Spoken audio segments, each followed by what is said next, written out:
Oke guys, jumpa lagi dengan saya dan kali ini kita akan bahas tentang Serambi Soekarno di Biara Santo Yosef and the Flores yang kemarin waktu peringatan hari lahirnya Pancasila, Jokowi sekaligus bersama rombongan mengunjungi lokasi Serambi Soekarno di Biara Santo Yosef di Ende ini. Ya, nah dilaporkan bahwa Serambi Soekarno tersebut terletak di rumah Biara Santo Yosef.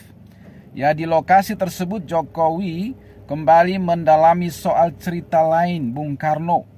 Ya, sebagaimana tertulis dalam prasasti di lokasi.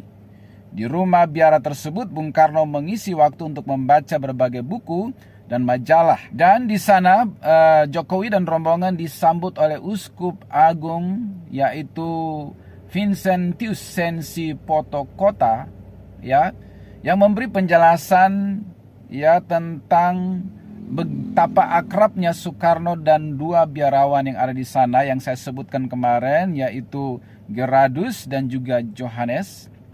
Ya, kemudian dikatakan bahwa sebagai teman diskusi Soekarno dan dua biarawan ini lalu meminjam buku pada pastor.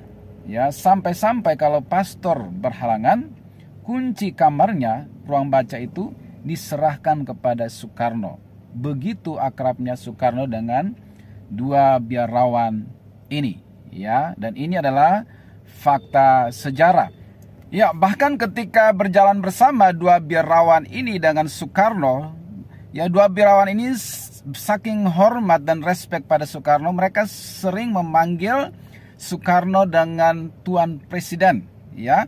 Bahkan mereka sering meminta supaya Soekarno berjalan di sebelah kanan karena Anda adalah Tuan Presiden. Padahal waktu itu Soekarno belumlah menjadi Presiden Indonesia. Tetapi begitu respek dan hormatnya dan yakin bahwa orang ini suatu saat akan menjadi pemimpin, mereka sudah memanggil Soekarno dengan Tuan Presiden. Nah, kedekatan daripada dua biarawan dengan Soekarno ini ya dilukiskan dalam sebuah lukisan di dinding di Serambi Soekarno tersebut, dan di situ juga ada patung Soekarno yang sedang duduk, ya, yang dibangun oleh pemerintah daerah setempat untuk mengenang peristiwa yang sangat bersejarah yang erat kaitannya dengan Pancasila ini. Kemudian juga pohon sukun di mana Soekarno merenung sampai lahirnya perenungan tentang dasar negara Indonesia, Pancasila, dan butir-butir Pancasila. Memang pohon itu sudah mati tahun 1970 dan pemerintah setempat sudah menanam duplikatnya, dan di situ juga ada patung Soekarno yang sedang duduk, ya, merenungkan ya butir-butir Pancasila pada waktu itu.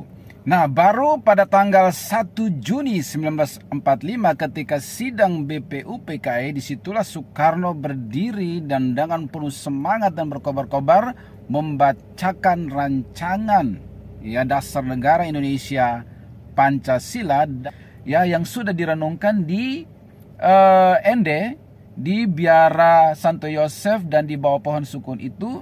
Kemudian dengan berapi-api dia membacakannya di sidang BPUPKI 1 Juni 1945 dan disambut dengan meriah dan hangat oleh semua yang hadir pada waktu itu. Jadi ini adalah fakta sejarah yang tak terbantahkan, dan seperti yang sudah saya katakan bahwa memang Pancasila lah yang tepat untuk merangkul semua suku, kaum, bangsa, bahasa, etnis, antar golongan di Indonesia yang besar dan luas dan indah ini.